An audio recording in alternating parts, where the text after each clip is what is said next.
permanentes, perpetuos, pueden ser inclusive temporales o transitorios, reales o personales, como característica general. Frente al derecho subjetivo, el derecho puede expresar el orden o las órdenes que integran, ¿qué cosa? El contenido de las leyes, reglamentos, costumbres, como preceptos obligatorios, reguladores o supletorios establecidos ¿por quién? Por el orden público o, en su defecto, por el propio pueblo a través de los mecanismos usuales configurados por el derecho objetivo. Ahora bien, perfectamente, en palabras filosóficas que me estoy expresando, no solo filosóficamente, que son palabras de Immanuel Kant, sino de manera técnica me les estoy refiriendo, de manera técnica jurídica. Por eso es que es menester, siempre lo sugiero, que a manera de ampliar los conocimientos y solidificar los conocimientos, pueden consultar su bibliografía, pero en un tiempo libre consulten, escuchen el audio de su profesor, que eso le va a solidificar los conocimientos. Ahora bien, le doy una definición técnica filosófica. Ahora bien, en materia concreta, el derecho objetivo no es más que el conjunto de normas jurídicas, costumbres y principios creados ¿para qué? Para limitar el accionar de los integrantes de una sociedad, es decir, para coactar aquellas conductas que puedan ocasionar lesividad en cualquiera de los derechos que el Estado protege. A eso nos referimos cuando hablamos de derecho objetivo. ¿Se me entiende? Carelli, ¿se me entiende la definición de derecho objetivo? ¿Se me entendió? Cairelis. Sí. Perfecto. Bien. Gracias, Cairelis. Entonces, cuando hablamos de derecho subjetivo, ya no filosóficamente hablando, sino directo, para que me entiendan, estamos hablando de todas aquellas facultades que poseen los individuos para hacer valer sus derechos, utilizando ¿qué cosa? Utilizando las herramientas que nos da el derecho objetivo. Por eso es entonces que les hablaba que el derecho subjetivo puede ser esencial, puede ser inminente, tiene una serie de características porque va a depender la aplicación del derecho subjetivo de acuerdo a ¿qué? De acuerdo a los requerimientos, a las potestades, a las facultades, inclusive al uso de la libertad de cada uno de los individuos. La subjetividad está rodeada de ¿qué cosa? De lo que yo quiero, de lo que yo pretendo. Entonces, en mi potestad, en el uso de mi libertad, yo ejerzo el derecho subjetivo apoyándome en las normas que me indica el derecho objetivo. En ese sentido, esa es una explicación de manera técnica filosófica y una explicación un poco más coloquial para que se entienda mejor y internalicemos esta situación de derecho objetivo y derecho subjetivo. ¿Se entendió, Jafre? ¿Se comprendió? Sí, profesor. Gracias, Jafre, muy amable. Seguimos, mis estimados estudiantes. El derecho objetivo, a su vez, entonces se va a subdividir. El derecho objetivo se va a subdividir en derecho natural y derecho positivo. Repito, el derecho objetivo va a tener una subdivisión que se va a conformar en derecho natural y derecho positivo. Hasta ahí estamos claros. Ahora bien, ¿qué es el derecho natural? Sencillo, como su nombre lo indica, es aquel que viene dictado evidentemente por el uso del raciocinio de los hombres. A eso se le denomina derecho natural, aquel que dicta la razón de cada uno de los hombres. En algunos casos pueden encontrar algunos teóricos que pueden estimar como inmutable este tipo de derecho. Ahora bien, el derecho positivo, en su contrario al derecho natural, va a representar derecho positivo al conjunto de disposiciones legales y reglamentarias establecidas expresamente por el legislador. Entonces, repito, dentro del derecho objetivo vamos a tener una subdivisión conformada por el derecho natural y el derecho positivo. El derecho natural es aquel derecho dictado por la razón de los hombres, es decir, el derecho originario. Ese es lo que se conoce en materia teórica como el derecho natural. El derecho positivo, en su contrario, cuando les hablen de derecho positivo, les van a estar hablando de todas aquellas disposiciones reglamentarias legales que ya establecieron quienes, los legisladores, en una época determinada. Mientras el derecho natural se va a mantener ajeno a las influencias del tiempo y del lugar. ¿Por qué? Porque es lo que conciben los hombres. Se va a mantener siempre ajeno a las influencias del tiempo y del lugar, subordinado ¿a qué? A la teoría del elemento histórico. El derecho positivo sí va a ser perfectamente variable. Va a ser, por supuesto, necesariamente histórico y nacional. ¿Por qué? Porque indudablemente, como se los he repetido ya en varias ocasiones, el derecho no es rígido, el derecho es perfectamente, va evolucionando con el paso del tiempo. No solo con el paso del tiempo, sino con el paso del comportamiento de cada uno de los integrantes de la sociedad. Esto en cuanto al derecho natural y el derecho positivo. A su vez, desmenuzando las implicaciones de lo que es el derecho como tal, vamos a hablar y vamos a tener al derecho público y al derecho privado. Derecho público, derecho privado. Se llama derecho público en todos los ámbitos aquel que trata del gobierno, o el que trataba, vamos a hablar en pretérito, el que trataba del gobierno de los romanos, y por supuesto privado, el que se va a referir a el que usaban los particulares.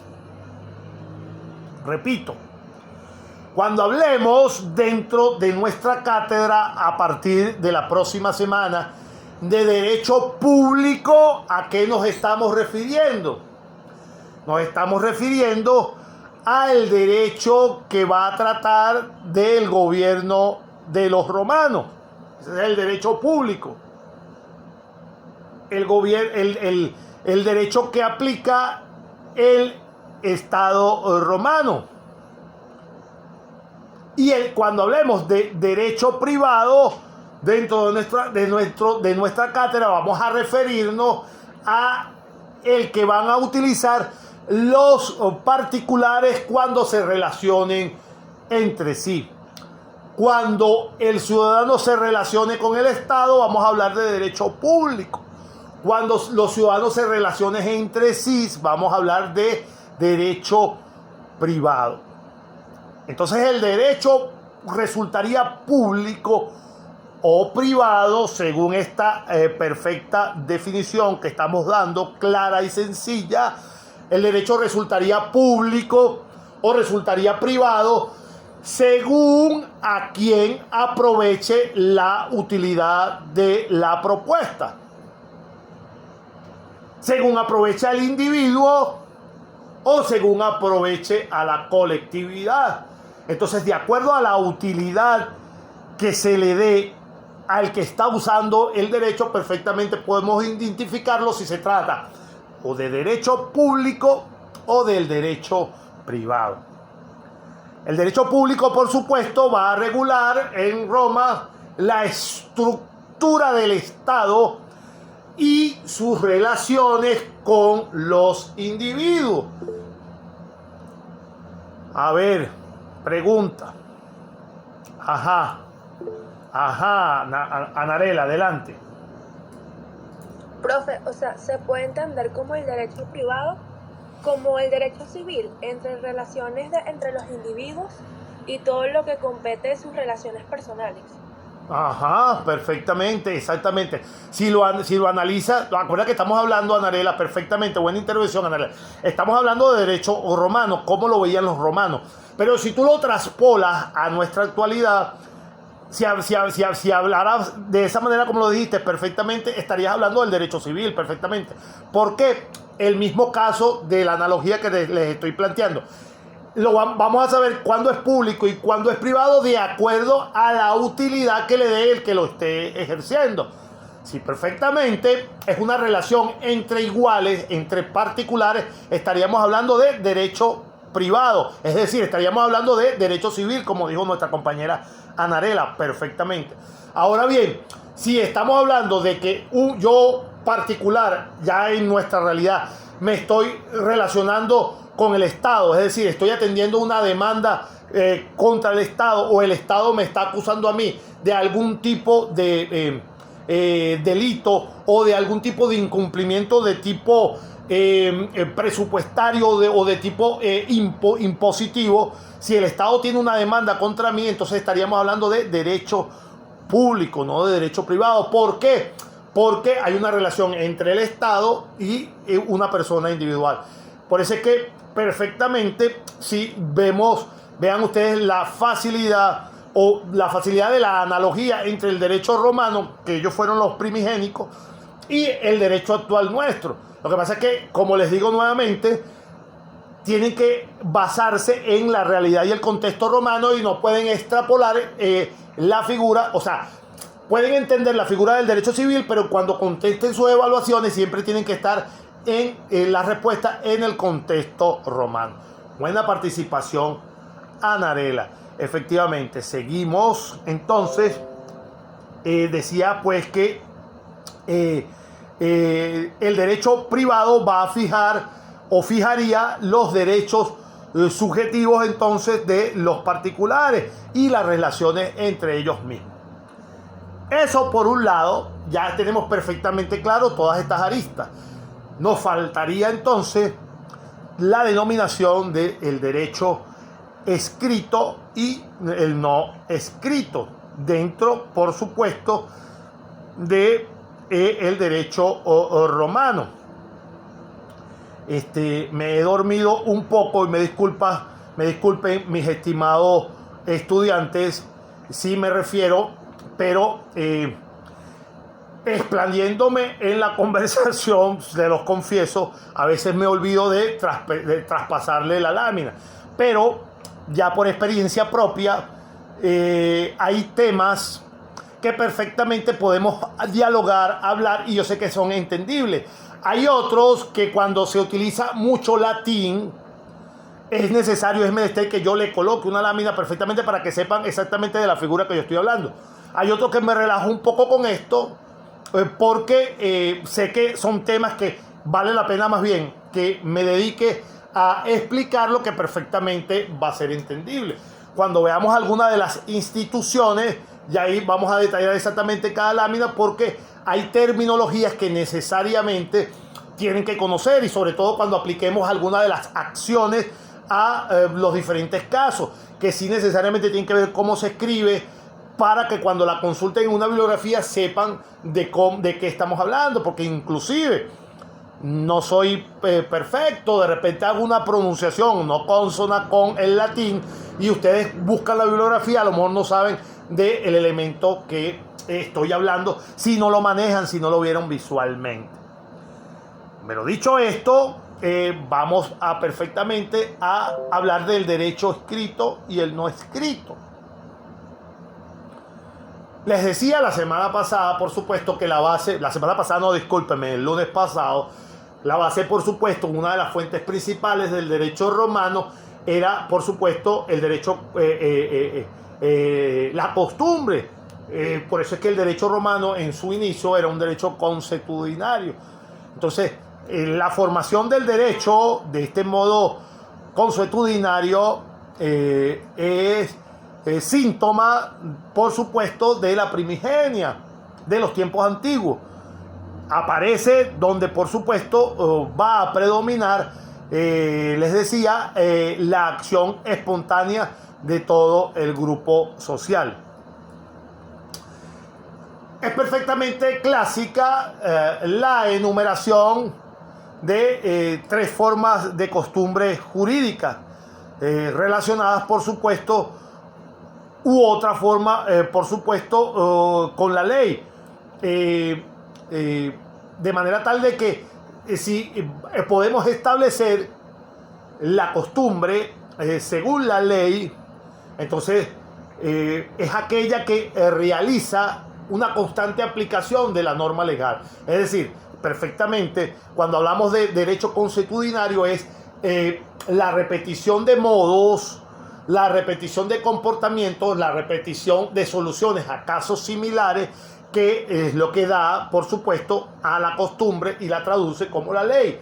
Entonces es aquella que realiza una constante aplicación de la norma legal. Entonces, eso por un lado, la costumbre según la ley. También podemos denominar o describir la costumbre fuera de la ley, que va a tener como norte el corregir los errores o las diferencias que presenta la norma legal. O sea, debe proveer aquello que ya no está previsto por la ley. Y la costumbre contra la ley va a ser aquella que puede derogar toda aquella ley perjudicial. ¿Por qué les dijo esto? Porque el derecho escrito, entonces, va a ser aquel que tiene, por supuesto, un autor cierto, algo lógico, es de cajón. En Roma, el derecho escrito estaba constituido por todo el conjunto de normas jurídicas elaboradas y promulgadas por la persona u organismo con capacidad legal para hacer el derecho escrito. Y el derecho no escrito, lógicamente, es aquel que estaba secundado o estaba formalizado simplemente por las costumbres de la antigua Roma. Ahora bien, dicho esto, como les dije, era la parte final de la descripción del derecho como tal, como lo planteaban los romanos. Ahora, perfectamente, entonces, vamos a pasar a la definición que nos va a tocar. Yo no sé si tengo la lámina en este momento a la mano, del jus civilis y el jus genti, para englobar parte de nuestro primer componente. Sí, yo creo que lo tengo por aquí. Déjenme un segundo. Cuando me dilato es porque estoy tratando de buscar la representación. Profesor, se está entrecortando, dice Jafre. Es más o menos costumbre, Jafre, por eso es que les digo que en algún momento se puede pasar esa situación, que se entrecorta la comunicación. Entonces, un segundo, a ver, Kairelis, ¿me escuchas nuevamente? Adelante. Kairelis, ¿me escuchas? Sí, profe, lo escucho. Perfecto. Sí, lo escucho. Ok, perfecto. Entonces, fíjense ustedes, hago siempre ese énfasis porque, claro, ya una vez a la cuarta clase ya conocemos la dinámica y ya no tengo que repetir esto.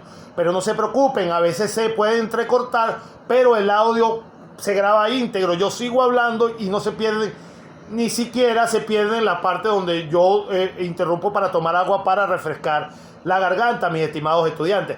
No se pierden absolutamente nada de la información que yo doy, porque todo queda plasmado en el audio. Todo lo que yo hable aquí queda plasmado en el audio de manera íntegra. Y les repito, es lo más importante para su formación y lo más importante para su evaluación, es lo que yo digo. Entonces, en líneas generales, vamos a continuar con el ius civilis y el ius gentium. Recuérdense que cuando hablamos del ius civilis, vamos a hablar del derecho civil, y cuando hablamos del ius gentium es el derecho de la gente. Vamos a establecer nuevamente como principio general, a identificarlos cada uno de los dos para que sepan cuál es su aplicabilidad. Les comento, mis estimados estudiantes, en Roma, en la antigüedad, en sus inicios, para que se ubiquen en el contexto, el extranjero era considerado en un principio un enemigo, cualquier extranjero en la antigua Roma. Por eso es que, para que entiendan perfectamente, cuando yo les hablo, en una primera etapa, siempre van a tener presente la diferenciación entre peregrinos, en alguna bibliografía lo llaman, y ciudadanos. ¿Por qué? Por esta razón que les estoy diciendo. Recuerden, mis estimados estudiantes, ya yo sé que para la próxima semana ya están acostumbrados y no lo tengo que repetir. El contexto de la época romana no es el contexto nuestro. Los romanos consideraban a los extranjeros enemigos y por consiguiente en un inicio no podían ni siquiera participar de la actividad pública romana y mucho menos hacer uso del ordenamiento legal. Eso en un principio. De igual manera, cuando veamos las instituciones definidas, se van a dar cuenta, hasta el ingentio, dice, perfectamente, hasta el ingentio, como escribe en el chat nuestro compañero Jafre, exactamente. Esa diferenciación estuvo hasta que con la evolución del derecho se va a crear. Sí, está bien, Jafre, se te entendió igualito. Esa diferenciación o esa discriminación, si podemos utilizar un término nuestro, en esa época perfectamente eso era algo normal, no era discriminación, sino que era una tradición romana. Hoy en día hoy en día se escandalizaría uno que en un país trataran mal o trataran como a un cero a la izquierda, hablando coloquialmente, mis estimados estudiantes, a un extranjero. Exactamente, lo definió Jafre. Se veía como un acto xenofóbico, completamente reprobable. Igual que cuando veamos la institución de la esclavitud. Por ejemplo, la esclavitud era una institución en Roma perfectamente normal para ellos. No, por supuesto, la esclavitud no era en el ámbito que nosotros las vimos en la época ya colonial nuestra. No es la misma esclavitud. No me voy a extender para no desviarme del tema, porque nosotros no tenemos tanto tiempo en nuestro verano, tenemos el tiempo reducido.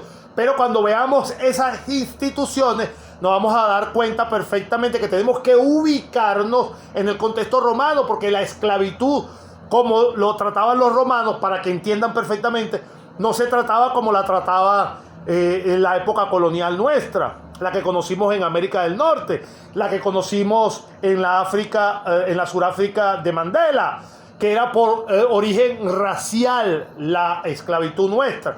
La esclavitud de los romanos no tenía nada que ver con tu color de la piel, sino simplemente era producto de ¿qué? De las guerras y producto de la insolvencia. Pero, insisto, no me voy a extender en ese tema para no desviarme del asunto y voy a retomar más bien nuestra clase de hoy. En su momento vamos a hablar de esa institución. Entonces, en Roma, les decía que el extranjero era considerado en un principio como un enemigo y por consiguiente iba a carecer de todo derecho. Entonces, el intercambio constante entre pueblos que comenzaron a tener los romanos, producto de ¿qué? Acuérdense que otra cosa también que era perfectamente normal para el romano, era algo que para nosotros es espantoso, horripilante. El modo de vida romano, mis estimados estudiantes, era normal estar en guerra. Es decir, los patricios, que era la clase, también vamos a ver en las clases sociales más adelante, la semana que viene, pero los patricios, que era la clase dominante, preparaban a sus hijos en el arte, o sea, era más importante que su hijo, en vez de prepararse en el nivel académico, es decir, de que estudiara con los filósofos, aunque por supuesto los más acaudalados tenían esa doble preparación, es decir, una preparación académica con algún filósofo griego, generalmente esclavo, pero le daban mayor énfasis a el entrenamiento militar. ¿Por qué? Por razones obvias, porque el pueblo romano era un pueblo eminentemente guerrero y la guerra era un modus vivendi. Por consiguiente, la guerra era uno de los medios más idóneos que poseían los ciudadanos romanos de la época para obtener honor, para aumentar su caudal económico, su patrimonio y sobre todo para ganar gran reconocimiento público y así asegurar una mejor carrera política. Pero me sigo saliendo del tema, mis estimados estudiantes. Retomemos nuevamente entonces que el producto de esas cantidades de guerra llevaba consigo el intercambio de con muchísimas poblaciones distintas. Y entonces ese tipo de relaciones comenzó entonces a flexibilizar más tarde ese concepto que se tenía de calificar al extranjero como peregrini, es decir, como alguien que no era parte de su comunidad. Entonces, terminada ya la conquista de toda la Italia, entonces los romanos de toda la península itálica, lo que se llama la bota, los extranjeros comenzaron a tener una pequeña subdivisión. Entonces lo dividían en dos grupos. Primero, los peregrinos latinos. Estos indudablemente fueron agrupados a su vez en otras tres categorías.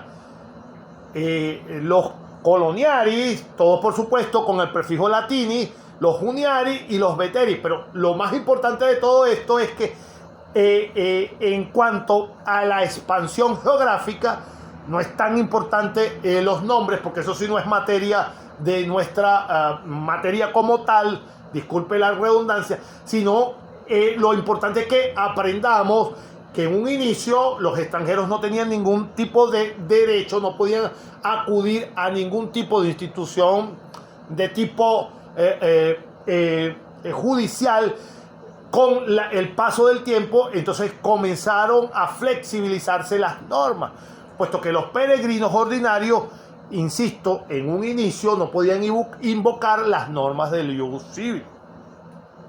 Entonces, cuando estos provenían de un mismo país, ¿cómo dilucidaban los problemas si estaban en Roma, por ejemplo, y venían de otro país?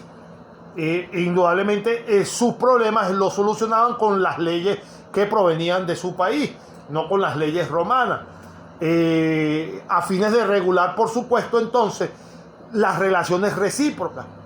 Pero esto no era aplicable cuando se presentaban controversias entre extranjeros de diferentes orígenes, o algo más grave, cuando se presentaba un problema entre un extranjero y un ciudadano romano. Ahí existía una complicación mucho más arista, mucho más reacia para hallarle la solución. Es por eso que nuevamente vemos con facilidad que las normas jurídicas tienden a modificarse naturalmente. ¿Por qué? Por la cantidad de conflictos que tienen que solucionar. De esta manera, entonces, por eso es que fue trasladándose perfectamente o modificándose perfectamente la situación jurídica de los romanos con respecto a los ciudadanos extranjeros como tal. En ese sentido, entonces, para solucionar estas situaciones, se fue elaborando perfectamente o paulatinamente un derecho positivo nuevo. Paulatinamente, fundándose, por supuesto, o fundamentándose en las concepciones jurídicas extranjeras que constituyeron en su totalidad lo que se denominó, como decía nuestro compañero Jaffrey, en el Jus Gentium, es decir, el derecho civil denominado Jus Civil romano. Significó el conjunto de reglas que generaban las relaciones jurídicas únicamente de los llamados civis, es decir, de los ciudadanos entre sí, o esas mismas relaciones que tenían los ciudadanos romanos con todas las autoridades públicas. Y por supuesto, se encontraban excluidos los extranjeros. El derecho civil iba a abarcar, por supuesto, cuando hablamos de derecho civil en Roma, iba a abarcar todo el derecho privado y todo el derecho público. Por eso es que en ese contexto, cuando intervenía minutos atrás nuestra compañera Anarela, la definición que hizo es perfecta, pero tiene que ubicarse el alumno, el estudiante, cada vez que vaya a resolver de forma evaluativa, personal, alguna interrogante, tiene que ubicarse en el contexto romano, puesto que si no hace la mención exacta de las instituciones de acuerdo al contexto romano, la respuesta no tiene la validez deseada, aunque en el contexto nuestro se maneje de otra manera. Es bueno hacer esa salvedad, porque por experiencia sé que pasa esa situación. Entonces, el derecho civil, insisto, en cuanto hablemos del derecho romano, va a abarcar todo el derecho, tanto privado y público, concerniente ¿a quién? A los ciudadanos romanos. Y de la misma manera, el Ius Gentium iba a abrazar todas las normas relativas ¿a qué? A las relaciones con los extranjeros. Entonces, la penetración lenta de este derecho en el rígido derecho civil lleno de formalidades van a transformar al derecho romano esencialmente nacional y lo va a convertir ¿en qué cosa? En un derecho universal.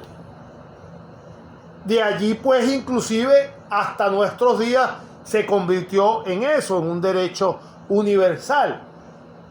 Estas transformaciones nos van a llevar a lo que tenemos presente en nuestra lámina: el ius comune, el ius singulare y el privilegio.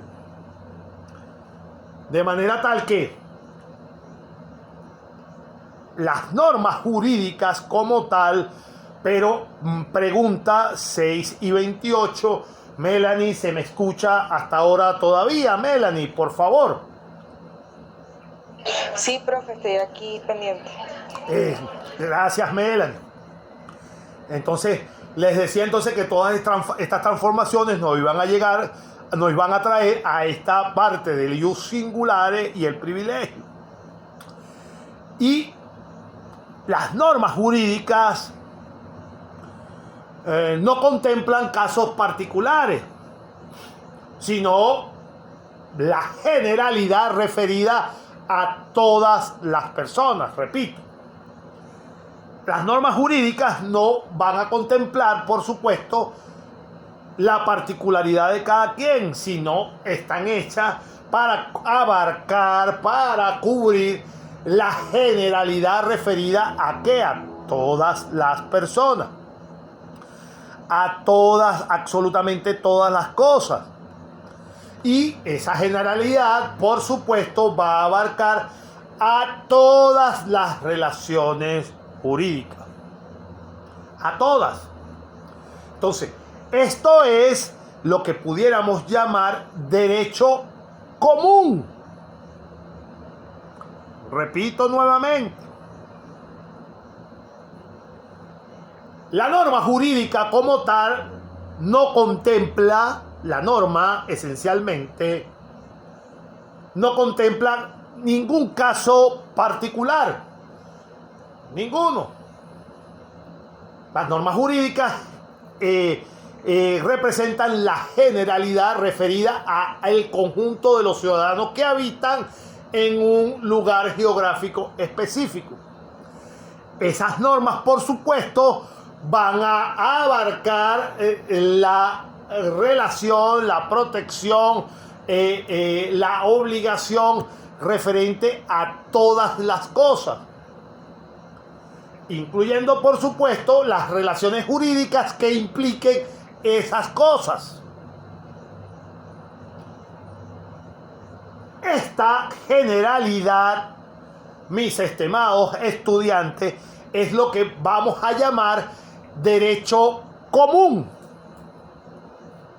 En ese sentido, entonces, podemos, haciendo ese análisis, podemos definir el derecho singular o particular como el conjunto de normas jurídicas que contemplan a determinadas personas, a determinadas cosas y a determinado grupo de relaciones jurídicas. Entonces, definimos el privilegium como una verdadera ley particular que importa una concesión arbitraria sin que ninguna causa de utilidad general lo justifique.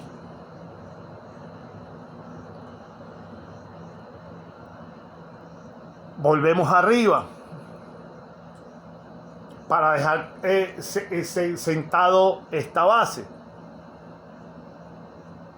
Las normas jurídicas, insisto por tercera vez, no contemplan los casos de manera particular, sino representan la totalidad del conjunto de ciudadanos y, por supuesto, reúnen, también implican y abarcan todas las cosas junto con todas las relaciones jurídicas. Entonces, esto es lo que podemos llamar derecho común. Y podemos definir también el derecho singular o el particular. ¿Cómo qué cosa? Como el conjunto de normas jurídicas que sí contemplan a determinadas personas, a determinadas cosas y a determinado grupo de relaciones jurídicas. Entonces, a esto lo vamos a definir como el privilegio, como una verdadera ley particular que importa una concesión de tipo arbitraria sin que ninguna causa de utilidad general lo justifique, sino que va a abarcar a casos esencialmente particulares. Eso en cuanto a el privilegio y a el ius singulare. El ius singular es entonces aquella norma o regla especial que se introduce en el derecho común y que no responde a la coherencia que informa el ordenamiento romano. Y el privilegio va a ser esa especial disposición que se va a referir a lo particular. Y esa referencia particular puede en algún momento ser favorable o desfavorable.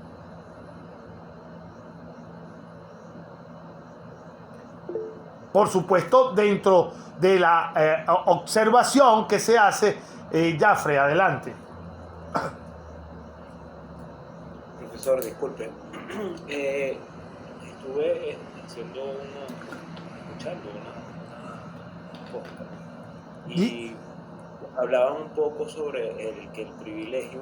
Disculpa, dame un segundito, Jafre, disculpa que no te escuché, puedes hablar un poquito, acércate un poquito más al micrófono, que no te escuché, disculpa. Estoy pegado al micrófono. Ajá. A lo mejor es mi conexión, entonces la estoy fallando. Le decía que estuve escuchando algunas informaciones sobre el derecho romano. Ajá. Y quiero validar con ustedes si la apreciación que escuché es correcta. Ellos cuando hablaban de una persona bajo el término de privilegio, la primera connotación es que era negativa, no realmente como conocemos hoy en día el término privilegiado, sino la connotación era negativa y que principalmente era orientada hacia los peregrinos, los que no eran ciudadanos romanos. ¿Eso es correcto? Bien. En cuanto a la denominación privilegium como tal, no se va a referir esencialmente a una generalidad. Fíjate tú, en cuanto a los peregrinos, no se trata, estas disposiciones de privilegio no consideraban a los peregrinos como tal. El privilegium se va a referir en casos detallados, inclusive ejemplarizados, a casos eminentemente particulares que en algún momento, en cuando se te estén refiriendo, que no necesariamente puede ser correcto o no, sino que se puede asumir que ese privilegio en algún momento puede resultar desfavorable en la aplicación para una persona, en algún caso. O en otro caso puede ser favorable. Lo importante de todo esto es que el privilegio se va a convertir siempre, en casos necesariamente particulares, en una excepción al derecho común. Pero de acuerdo al caso, Jafre, de acuerdo al caso particular, recuérdense que el derecho es tan vasto que no podemos generalizarlo del todo, sino analizar los casos particulares esencialmente. Pero es una excepción, el privilegio, a la aplicación del derecho común, que en algunos casos puede ser favorable o en otros casos puede perjudicar o puede ser desfavorable según a la particularidad que le toque la aplicación del mismo. Pero insisto, eran disposiciones solo de tipo particular que se hacían en casos excepcionales de la generalidad del derecho común. Se me escuchó perfectamente, está bien. Gracias también, Jafre, por tu participación. Recuerden que todas las participaciones, absolutamente todos, no se cohíban, pueden aportar, porque esta interrelación enriquece, por supuesto, nuestro debate diario. Insisto, nuestra clase se va a poner mucho más ágil a partir de que vayamos comenzando a discutir cada una de las asignaciones. A partir de que comencemos a discutir cada uno de los foros, se va a poner un poco más dinámica. Es decir, requiero mucho más la participación y el protagonismo de ustedes. Esta semana inicial es un poco monopolizado por mi parte, pero es más enriquecedora el intercambio de ideas perfectamente entre nosotros, puesto que de esa manera vamos a obtener mejores resultados. Ahora bien, haciendo esta distinción, ahora vamos a describir lo que significaba para los romanos el mores maiorum. Vamos a buscarle por aquí la lámina respectiva